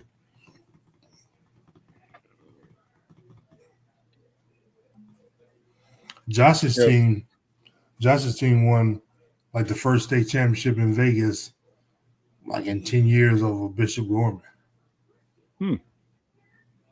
His team was the first team to win state championship. And then the high school that Keyshawn had gone to before he went back to Kansas City, eventually like the next year, won a state championship. Bishop Gorman has been down for the last couple of years. They've been a perennial powerhouse for years, basketball and football, but the last couple of years they haven't been winning. Do you guys have a lot of open enrollment where kids are moving around from school to school? Ooh, They so strict. They so strict and tough on that. Okay. Really strict and tough. They'll make you sit out 180 quick. Real quick. Like, even so much like if your parents move, they so tough on it because people will move into the district or close to a school to go to, that school, or to have their kid go to that school. So even if your parents move, that make you drive. Like I had to drive junior school at Coronado, which was 22 miles away. Like that's 4 times a day because we were in that area.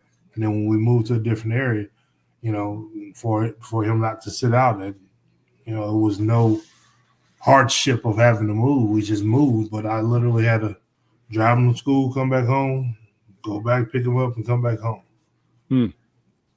They're really stuck on it here. It's a lot of schools here. It's a lot of kids. It's a lot of people. Growing I just saw something. I just saw something on the so news much break. in the years you've been there, right? Yeah, I just saw something on the news break that says that Las Vegas is running out of residential land. And there's just so many houses being built up quick, communities quick. I want to build I want to buy a storage locker, storage room facility. That's where you make the money at. I bet the land, the property, though, I bet the value on that would make it somewhat prohibitive. You'd have to get some investment up front to be able to pay for that. I'm not trying to pay for it myself. They got Shaq in the ground.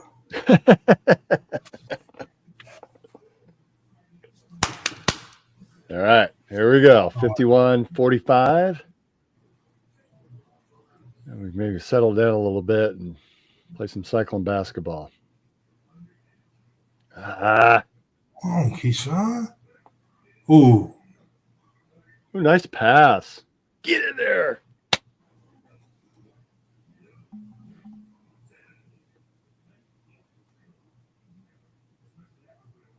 man, Josh's father's like 6'10", 6'11". Oh, is he About really? 4'50". Huge. He's He's a way big bigger boy. than me and Josh. Let me guess, Mama's like 5'6". He way bigger than me and Josh. Josh has always been the big kid. When he was younger, he was just throwing these. Like one of the kids I coach is Osiris Grady, plays at Utah Valley University, and he was he's 6. He's gone to 6'9" now, but he was always skinny. And Josh used to just sling him everywhere because Josh has always been a thicker kid. But as they got older, got competitive and everything. But yeah, he's always been a bigger kid. Curtis Jones does it all. Did you see that help defense? He came over, knocked that ball away. Just guys everywhere. What the? Oh my gosh!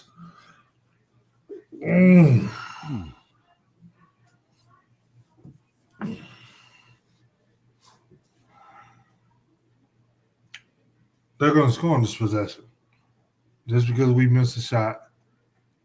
Yeah, we're good.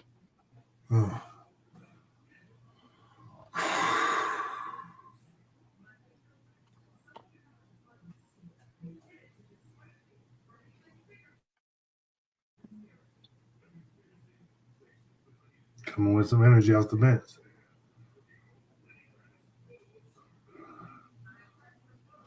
Oh! Ooh, that's a flagrant. Right. What they call? Do they call a foul? Or they just call them timeout? This is what foul. Not having the sound on. You can't be serious. So Curtis Jones hasn't scored a single point in the second half. I felt that.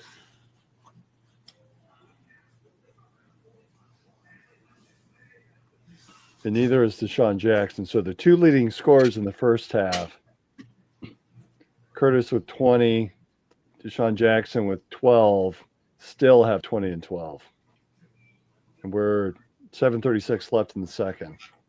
How many points have we scored in the second half? Well, it was 40-30. So, yeah, Kansas is what, 15-13?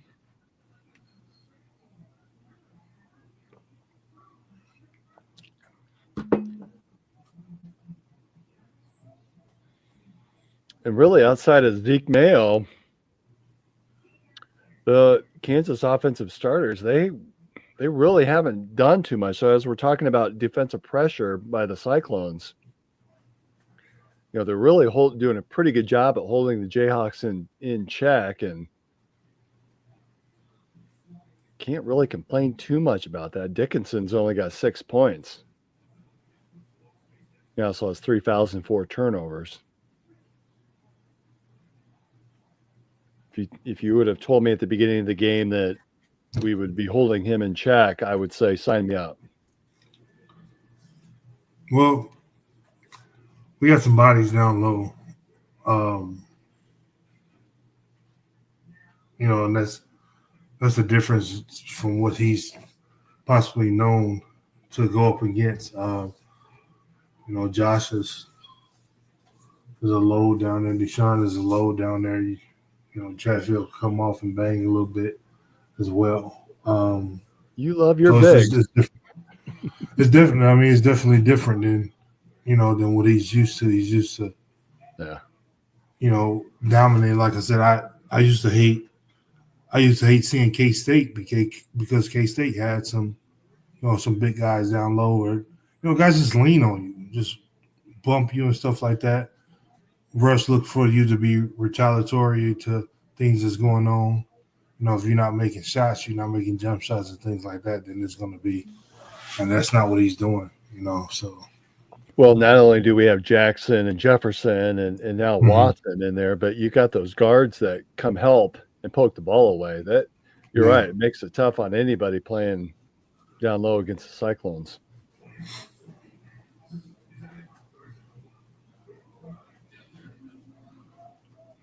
Well, the Jayhawks are only 2 for 6 from the free throw line. Wow. Can't believe they only shot 2 free throws. I like the way the ref was calling it.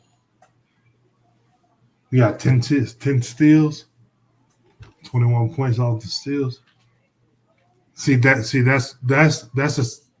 a stat that scares me, because if we don't have those 10 steals, and that means Kansas isn't playing the best. So if we don't have those 10 steals with those 21 points, then where does those 21 points come from? Yeah. That's, for Lawrence, that's the makeup of our team, though, too. It's always been you turn defense into offense. Yeah, but as the makeup of the team as a whole, what I'm saying, like when you're facing Kansas again in Kansas, we're about to go up 10 now. Now we're up 10.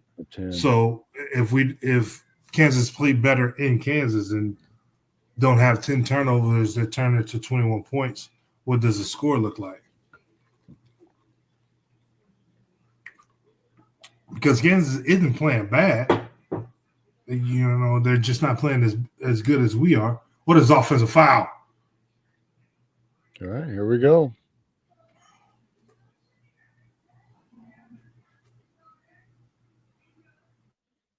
Oh, no.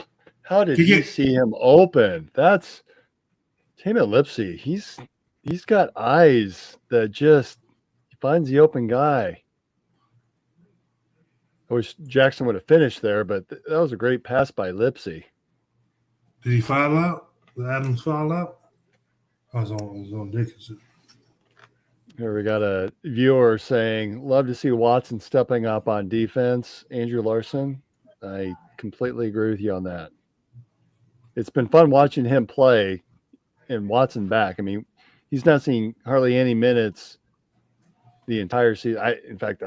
I think this is the only time I've seen him play. First game of the year against Kansas of all teams. And Watson has, trying to see his stat line. I can't see how many minutes he's played, but he's played solid. I love his energy.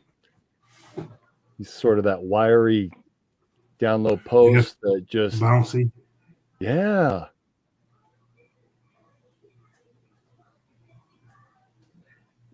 He's not making it easy.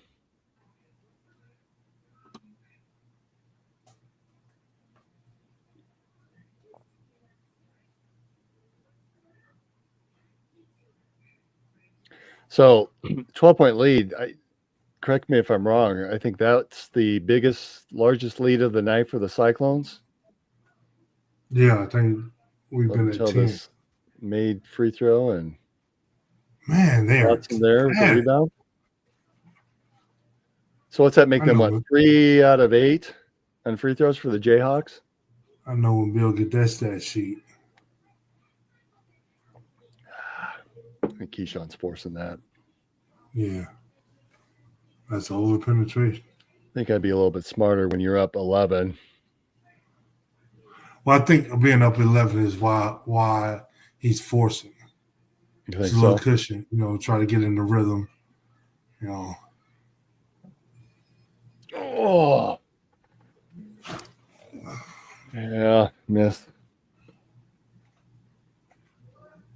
So for those of you who have just joined us, we have been online for almost an hour and 45 minutes on our first live podcast as we sit and comment and watch the men's basketball game between the Cyclones and the Jayhawks in Hilton Coliseum.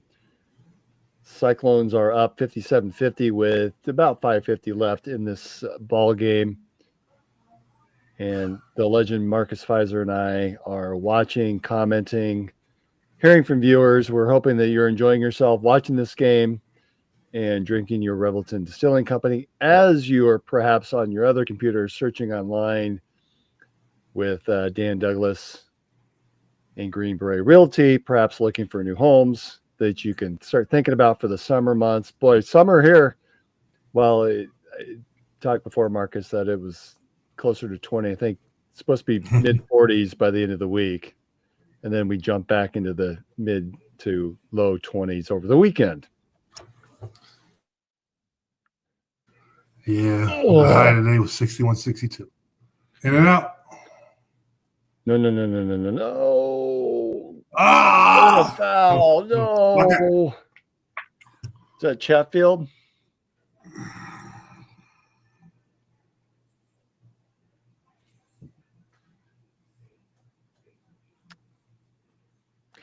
You talked about it.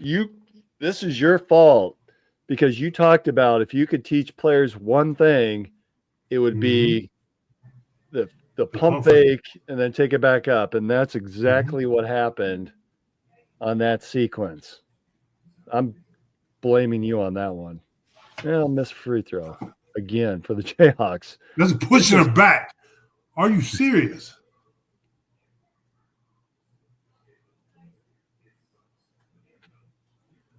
Step back three, miss. Okay. No, Sure. no. Offensive. Got to get that defensive rebound. They're just.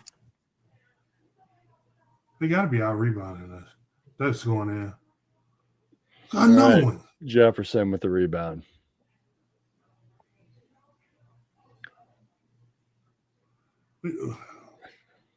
We just got to slow down, run the offense here. I love the run and gun, but I want to score here. We be smart. There's a foul. I don't know who that Griffin kid is, but his soles was high off the ground on that block. So surprisingly, we are out rebounding the Jayhawks 36-32. As I look at the live stats on ESPN. Come on. There's our guy, Momcilovic. If you aren't just getting caught up, it was reported earlier today that Milan has a broken bone in his offhand and is out for an indefinite period of time, which speculation it's going to be 4 to 6 weeks. Hopefully it's closer to 4 weeks.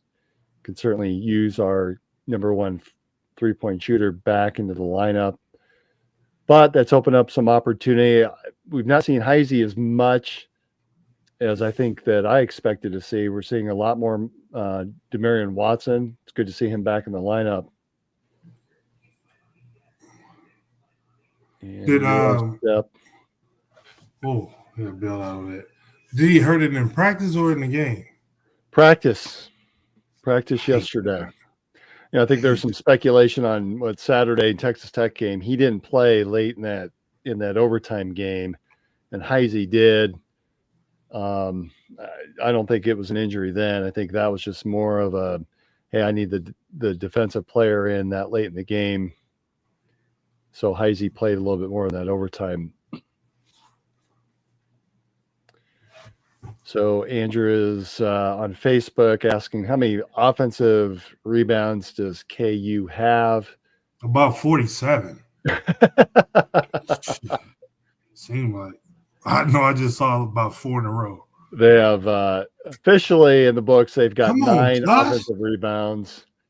Cyclones have 12 offensive rebounds, and there's another one by Deshaun Jackson and Lipsy. Big three-point shot. Cyclones go up 9 with 4:10 left in the game. Looks like Bill Self has seen enough and is calling for a timeout. Boy, that was a huge. Tipsy has not been as solid on the three-point shooting. He's struggled at times this season, and that was as big of a three-point shot as. Yeah, but you give me that shot wide open, I'm knocking it down. I mean, you let me count the seams, rotate the seams. My young You fella know, will knock that down. are you sure about that? I'm gonna call BS. Were you that good Oh of no, a? Was your I didn't shoot a lot until my junior year. My junior year, Coach Stacy wanted me to shoot a lot more. In the pros, in the NBA and overseas, I shot a ton more.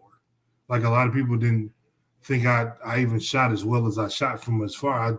I never really had to. I mean, I had 3-point shooters all around me in college, and I was a bruiser down low, so it wasn't like a thing of that. My junior year, I shot more than I probably ever shot in my career. But that wide so open, I'm definitely taking it. I'm pulling it up in 97 games. You shot. You want to take a guess? How many total? I have no clue. What was your shooting percentage from three? No clue. I don't even know my 2-point shooting percentage in that season. Well, yeah, 29% from three. Looks like over 97 games. So that's your Iowa State career. 29. Yeah, I would say majority of those were in my junior year. So were you getting feedback like from the NBA and Coach Eustace, hey, Marcus, if you want to make it the next level and have success, you got to shoot it from outside. Is that feedback that you got on a regular basis, or well, what no, was that? I mean, it's different time, different era to where, the power forwards and the bigs and stuff were valued way more than what they are now. Like if it was this era now, then there would have been a ton of that was being said. No, it was just like in different situations, different scenarios. I mean, we had, Kentrell Horton that can post. And so if we're dropping it low to him and I'm on the other side, or I'm at the top of the key in there, you have to double him as well. I mean, he was shorter than me down there on the post. You weren't going to stop him on the post either. So if they doubled him and I'm standing there wide open up top, Larry just told me to start shooting it. He see me, shooting games and practice and stuff like that. I pretty much more times than not listen to what the coaching staff and everybody wanted. In practice we do things that you won't normally do in the game, because if it's different than the game scheme, then it's just practice. So once he started telling me to shoot it, I just started shooting it more. But that don't make you a 3-point shooter. I can make the shot. Yeah. I just wasn't a 3-point shooter. I remember Cantrell, because he was physically just those broad shoulders. Mm-hmm. You're right. You could post him on the block and he was eating up whoever was trying to defend him, because usually he's bringing down another guard. And mm-hmm. I remember that. So I'm looking at your NBA stats. Your last year at the Pelicans, believe it or not, you were 100% 3-point shooter. I don't even remember shooting them with the Pelicans. Well, according to the website, well, that's all it takes to be 100%. Yeah. Who is somebody in the NBA that only got is like 1 for 1 from the 3-point line? Oh, it was Eddie Curry. I think Eddie Curry was like 3 for 3 in his career in the NBA. And he always say he was 100%. So I was a huge Laker fan, still am. Not so much now. The NBA is just a different game than when I was growing up. But I remember Kareem. I think it was the NBA Finals against the Celtics in one of his later seasons, and he shot a 3-point shot from downtown. It was I think it was one of the only. He did. He had the old goggles on. By that time, his hair was long gone, and it was cool to see him. And he just raised the one finger up and and walked down the court. At 40, whatever he was at that time, he wasn't running anymore. he was walking. Who is this kid?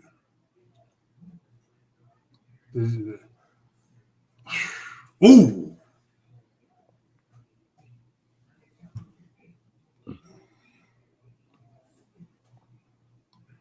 That hurt. Curtis, he's being tough right now, but that hurt. That hurt. Yeah, there's Cyclone Jim Oh, look Carrey. at that there. guy. That's what they call him? Yeah, he's a super fan. Was it last season against Kansas State, Jerome Tang? He was taunting him doing this Ah, and became a meme. I follow him on Twitter. He's a good read. He's very knowledgeable. He's a Cyclone fanatic. He's at every game. I remember when I was up there for that 25th anniversary game, and I sat right across from him. what's his Twitter handle? Cyclone Jim Carrey.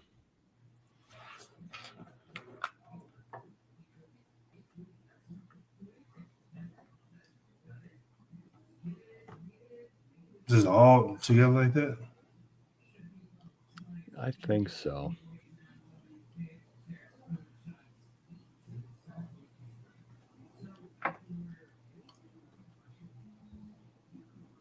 So now it's 62-53 with that Jackson made free throw. How nice is it? And we talk about this every game, but doggone it, having bigs that can score from the free throw line. Well, then he misses. I should not have said that until after he made the second shot. Yeah, I think Josh have missed 3 this game. Like he was in the 90s at one time, and I think he's now. It showed beginning of this game is 83%. If he's missed 3 or 4 this game, that's probably then dipped into the 70s. I found him.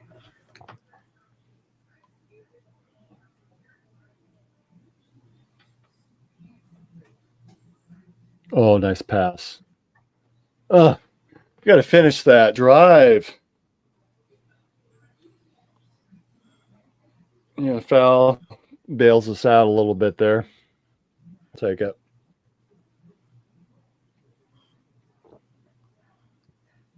I was watching when we were at the women's game last night. We weren't really finishing. Audie was struggling down low early in the game, and I think she made up for it more in the second half. But a lot of bunnies that were missed in that women's game. Probably would have been a bigger blowout if she'd been able to make those. Okay. I won't say, but the president made the first free throw, and I won't comment further on free throws. Well, Deshaun Jackson. Have you not heard that? Jackson and Jefferson are presidents. Oh, no. Okay. Oh, there's Cyclone Jim Carrey. Hey. I love I it. just gave him I wonder what his Twitter handle was before he became famous. If he changed the name of it to Cyclone Jim Carrey, or he already kind of recognized that, yeah, we do look alike. Oh.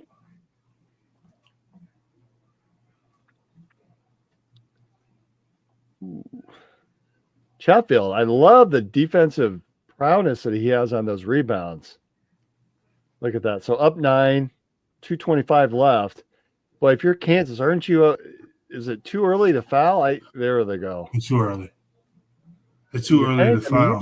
You're down 9. You need the ball. I mean, if you let 30-second possessions, you don't have many possessions left.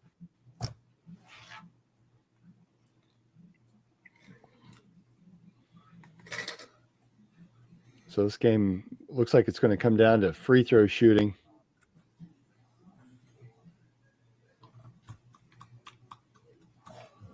Whew. Looks like both teams are in the bonus, so we're going to be shooting a lot of free throws coming down the stretch here. Which, if I'm Bill Self, I'm a little concerned because they haven't been able to make many free throws tonight. Looks like they're 4 for 11. 4 for 11, 36% from the line. Wow. Ouch. Hey, look at that. Consecutive weeks in the top 10. Iowa State leading the way with 18. Number 2 team in the nation. How is Auburn 10? Well, this year we would have been in the top last season? Okay. I thought they were going from this season. Oh, nice pass. Oh, there it is. Yeah, that's my kid upstairs yelling. Come on. Cyclones up 11 with just under 2 minutes. Oh, Chatfield, way to step up there. Coming to, oh, here we go. This is Cyclone basketball. There we go. Great pass by Curtis Jones. Oh. Chatfield coming down, and the dunk. Now up by 13 with the buck 43. We see our friend Conrad Howley, the CEO, the man that's on the Green Beret Realty commercials for Three Beards Media. And Bill Self has to call a timeout there. Look at that. Up 13. Now we can relax. 143. I love you. I love I feel good. I don't know that I'm relaxed yet, but I'm relaxed. Good. 143 up 13. We lose this one, I would drive to Ames. You're calling it then. You're ready to call it tonight. Yeah, I can call it now. Up 13. If we're up 7 or 6 or 8 or something like that, it'd be 13 is a little different comfort. So I'm getting a message that they just juicy wiggled at the stadium. So maybe they're calling it the game up in Ames. See me when they're calling for Sweet Caroline, then we know it's officially over. ESPN need to do better in getting the crowd when they get into the juicy wiggle. Yeah. Stop disrespecting. Although we've got to be the only stadium that's juicy wiggle, right? I mean, I can't see that I can't say that I've seen it elsewhere yet. I need to get one of those headbands with the hair when I come back to the game. Hey, you graduate this May. I'll buy you one, and you can wear it across the stadium or across the concourse. Got to give me an Iowa State tie.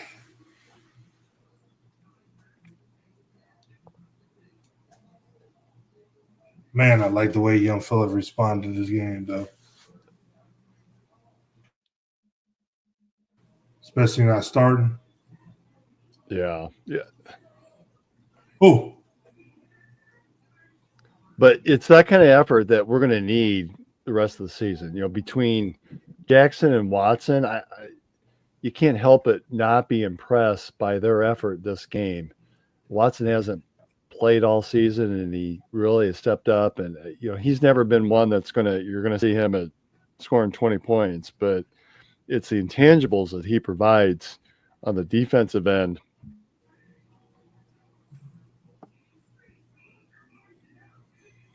All right, Curtis Jones there with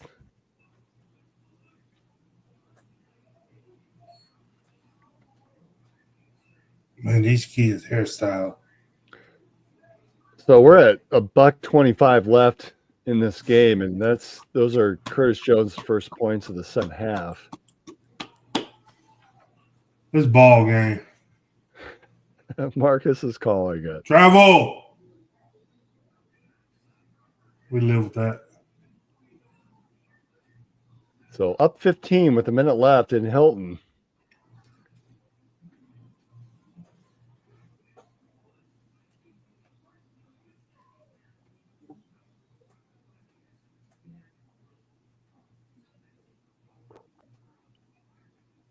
And this is where Coach Bill Self really says, okay, guys, we're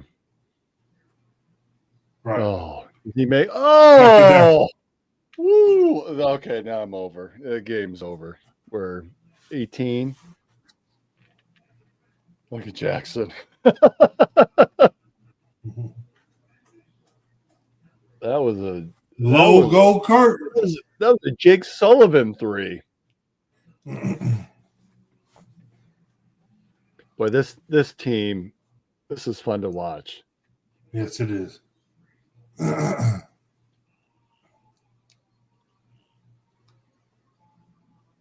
It's like whatever weakness that we display, whatever, we have the ability to address it and, play more sound the next game.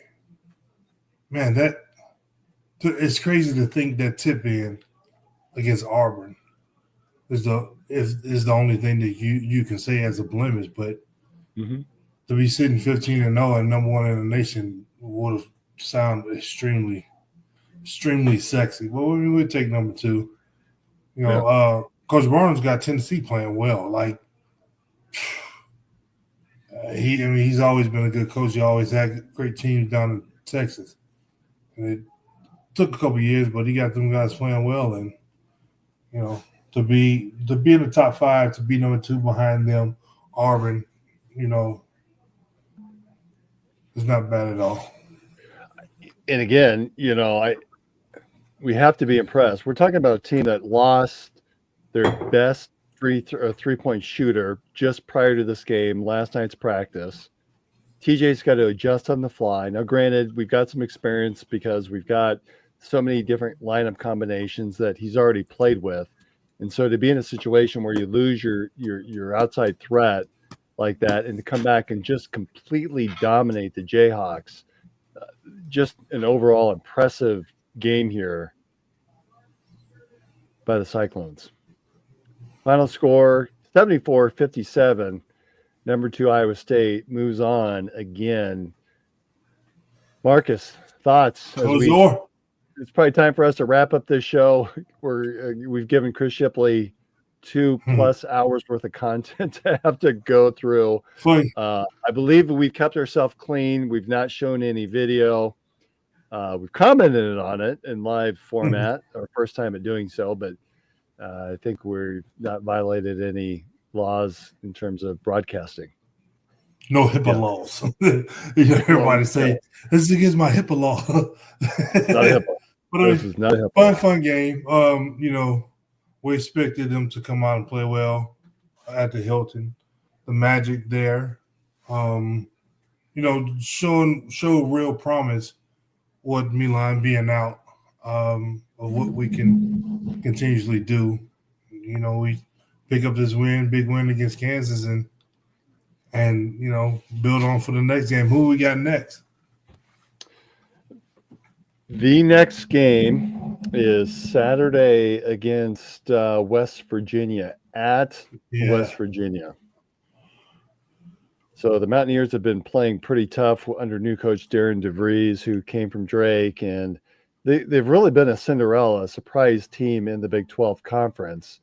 3-1 in conference play, 12-3 overall. They've had some really some big wins to date that's risen them to prominence. So they've already beaten Arizona once. That's you know, that's something that I think it was considered an out of conference game in one of those holiday tournaments. But you know, they too have beaten Kansas. Beating them by 1. I'm seeing here that Kansas came back and actually beat them last week, 75-50. They're playing Houston right now. I'm trying to see what that score is here before we log off for the night. And it looks like Houston is up early in the second half against West Virginia, playing down in Houston. Cougars leading 43-35. Obviously, by the time that if you're downloading and listening, 2 hours worth of our podcast, good job out of you. If you're still watching on YouTube, thank you very much. But Saturday is the next game against Iowa State. It looks like it's going to be a 4:00 tip. So I'm going to make sure I'm going to be back for that, or at least in the situation. It looks like it's an ESPN Plus game against the Mountaineers, but should be a good game. Marcus, this has been a lot of fun. Being able to sit here and actually see you and comment on the game live versus via text message. So toned down version. Toned down, that's right. Brent, we will see you back here next week, hopefully. Certainly understand the situation and taking your son down, Malachi, down to Kansas, getting him set up for his first semester as a Jayhawk in preparation for the football season. And everybody else, again, thank you very much for joining us for this first edition, our first live podcast, watching a basketball game. If you've not already, Revelton Distilling Company in Osceola, Chris Shipley and Old Man Strength is going to be down there on Friday night. I'm going to try to get down there as well. Jason Norton is going to be on their live podcast, and check out Revelton. They're going to have a lot of if you're looking for some of this great mulberry gin and haven't had a chance to pick it up, I guarantee you it's going to be down there, along with all of their great products and some swag as well. And who knows, maybe they'll be giving out some free prizes for those that are attending as well. Should be a lot of fun. And Marcus, we will see you next week for another edition of In the Side of the Storm. Thanks, everyone.